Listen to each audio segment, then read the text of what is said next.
بسم اللہ الرحمن الرحیم۔ السلام علیکم معزز طلبہ کرام، آپ سب کیسے ہیں؟ آج ہم اصول و شاشی کے سبق نمبر 73 کو پڑھیں گے۔ آج کے سبق کا عنوان ہے سیاق کلام کی 4 مثالیں۔ آج کی ہماری عبارت وسالے سے شروع ہوتی ہے۔ آئیے سب سے پہلے عبارت پڑھتے ہیں، اس کا ترجمہ کرنے کے بعد باقاعدہ سبق کی تفصیل کی طرف بڑھتے ہیں۔ مصنف علیہ رحمہ لکھتے ہیں وَالثَّالِثُ قَدْ تُتْرَكُ الْحَقِيقَةُ بِدَلَالَةِ سِيَاقِ الْكَلَامِ، اور تیسری جو قسم ہے حقیقت کے لفظ کے معنی کو چھوڑنے کے لیے، لفظ کے جو حقیقی معنی اس کو چھوڑنے کی جو تیسری ایک وجہ ہوتی ہے، وہ قد تترک الحقیقت بدلالت سیاق الکلام، کبھی حقیقت کو چھوڑ لیا جاتا ہے سیاق کلام کی دلالت کی وجہ سے۔ قال فی السیر الکبیر، امام محمد علیہ رحمہ نے سیر کبیر میں فرمایا اذا قال المسلم للحربی انزل کان آمنا، کہ جب مسلمان نے کسی حربی سے کہا انزل، کہ تو نیچے اترا، تو وہ امن والا ہو جائے گا۔ ولو قال انزل ان كنت رجلا فنزل لا يكون آمنا، اور اگر مسلمان نے حربی سے یہ کہا تھا کہ اگر تو مرد ہے تو نیچے اتر، اور وہ اتر گیا تو پس وہ امن والا نہیں ہوگا۔ ولو قال الحربی الامان الامان فقال المسلم الامان الامان، اور اگر حربی نے یہ بولا کہ الامان الامان، کہ مجھے امن دو امن دو، تو مسلمان نے کہا الامان الامان، کہ تجھے امن ہے، تو اسے امن ہو جائے گا۔ ولو قال الامان ستعلم ما تلقى غدا ولا تجعل حتى ترى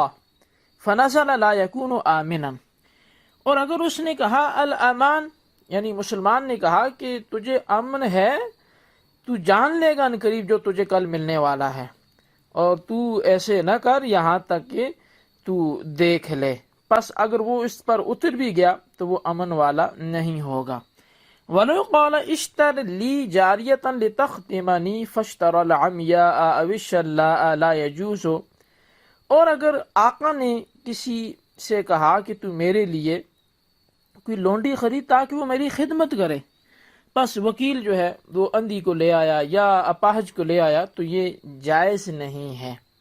وَلَوْ قَالَ اشْتَرْ لِي جَارِيَةً حَتَّى أَطْوَاهَا فَاشْتَرَى أُخْتَهُ مِنَ الرَّضَاعِ لَا يَكُونُ عَنِ الْمُؤَكِّلِ، اور اگر موکل نے یہ کہا تھا کہ تو میرے لیے ایسی لونڈی خرید تاکہ میں اس سے بتی کر سکوں، پس وکیل اس کی رضائی بہن کو خرید لایا، تو یہ موکل کی طرف سے نہیں ہوگی، اب یہ وکیل ہی کے اوپر اس کا جو ہے وہ ثمن قرض یا اس کی قیمت لازم آئے گی۔ یہ ہماری عبارت اور اس کا ترجمہ تھا۔ آئیے اب اس سبق کی باقاعدہ وضاحت کی طرف بڑھتے ہیں۔ وَالثَّالِثُ سے مصنف حقیقی معنی کو ترک کیے جانے کا تیسرا مقام بیان کر رہے ہیں، اور تیسرا مقام سیاق کلام کی دلالت ہے کہ جس کی وجہ سے کلام کا حقیقی معنی متروک ہو جاتا ہے۔ سیاق کلام کا معنی کلام کا اسلوب اور طرز بیان ہے۔ اہل اصول کے نزدیک سیاق کلام کا مرادی معنی سمجھنے کے لیے ایک تمہیدی مقدمہ کا جاننا ضروری ہے،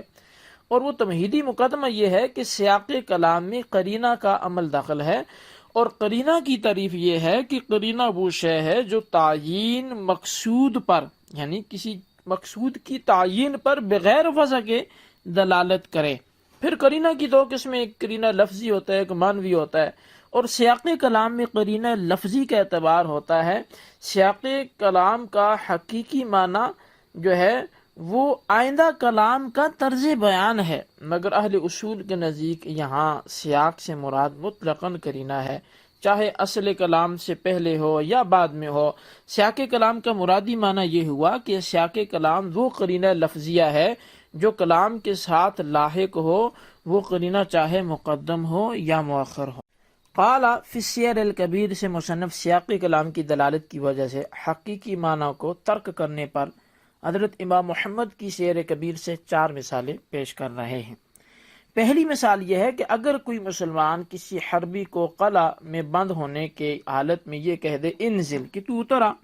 یہ حربی کے لیے امان ہوگا، اور انزل اپنے حقیقی معنی پر محمول ہوگا کہ حربی کو امن دے کر اترنے کی اجازت دینا ہی اس سے مقصود ہے۔ لہٰذا وہ حربی اگر قلعہ سے اتر آتا ہے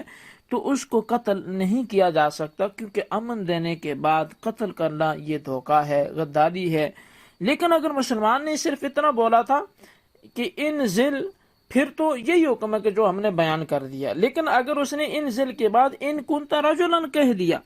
اب یہ ان کنت رجلا ایسا قرینہ لفظیہ متاخرہ ہے کہ جو انزل کا حقیقی معنی مراد نہ ہونے پر دلالت کر رہے ہیں، کہ امن دے کر اترنے کی اجازت دینا مقصود نہیں ہے، بلکہ مجازن توبیخ و تعجیز مراد ہے، کہ جس طرح عام لوگ کسی کو ڈرانے کے لیے دھمکانے کی خاطر یہ کہہ دیتے ہیں کہ تو آ میدان میں اگر ماں کا دودھ پیے، تو لہٰذا یہاں بھی گویا کہ وہ اس انداز سے کہہ رہے ہیں کہ نیچے اترنا اگر تو مرد ہے، تو لہٰذا یہ امن دینا مقصود نہیں ہے،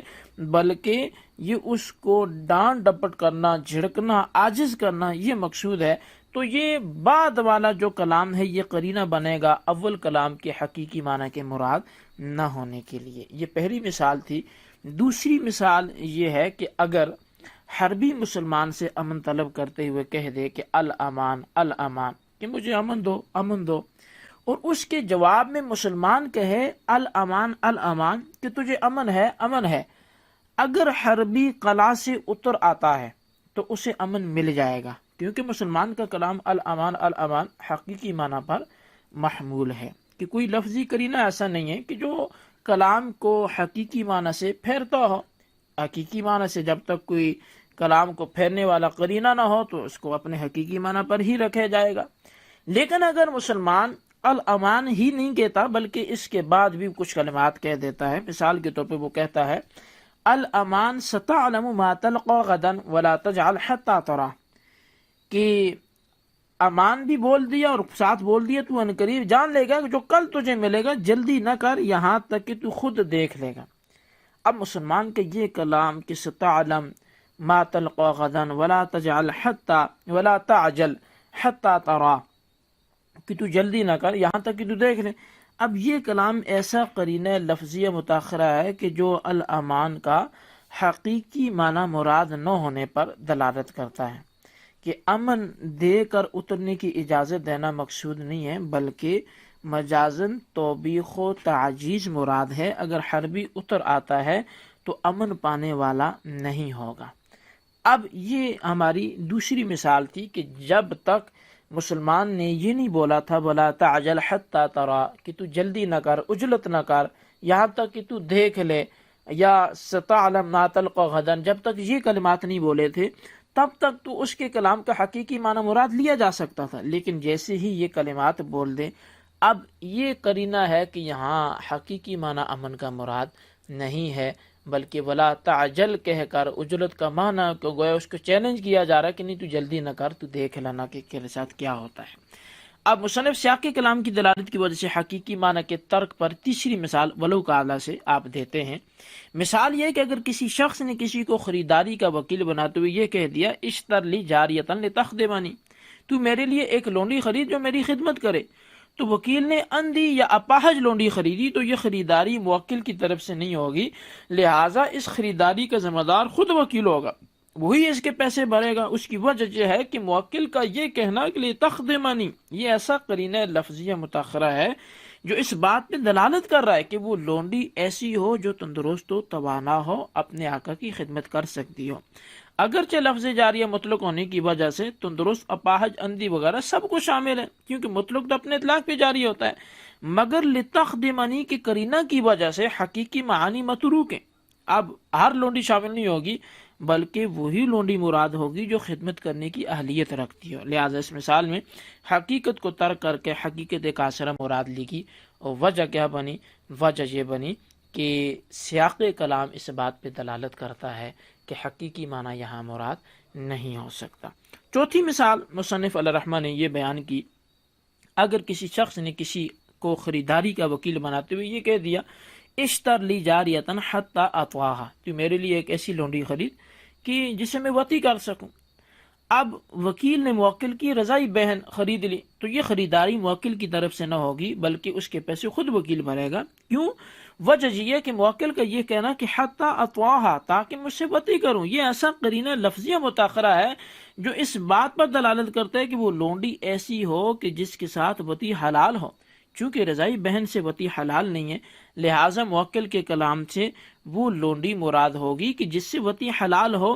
اس مثال میں بھی حقیقی معنی کو ترک کر کے حقیقی تقاصر مراد دی۔ حقیقی معنی تو یہی تھی کہ اب کوئی بھی لونڈی خریدے اشتر لی جاریتن، لیکن حتی اطواہا چونکہ بعد میں آ رہا ہے، یہ قرینہ ہے کہ نہیں کوئی بھی لونڈی نہیں خریدنی، بلکہ وہ لونڈی خریدنی ہے جس سے وطی بھی کی جا سکے۔ تو بہرحال یہ ہمارا آج کا سبق تھا۔ سیاقی کلام کے حوالے سے ہم نے 4 مثالیں آج سنی سمجھی، اور ان چاروں کو اچھی طرح نوٹ کریں اور چاروں مثالوں کو اپنے رجسٹر پر خوش خط لکھیں، بالخصوص ان سوالات کے جوابات دیں۔ سوال نمبر 1 یہ ہے کہ سیاق کلام کا مفہوم بیان کیجیے۔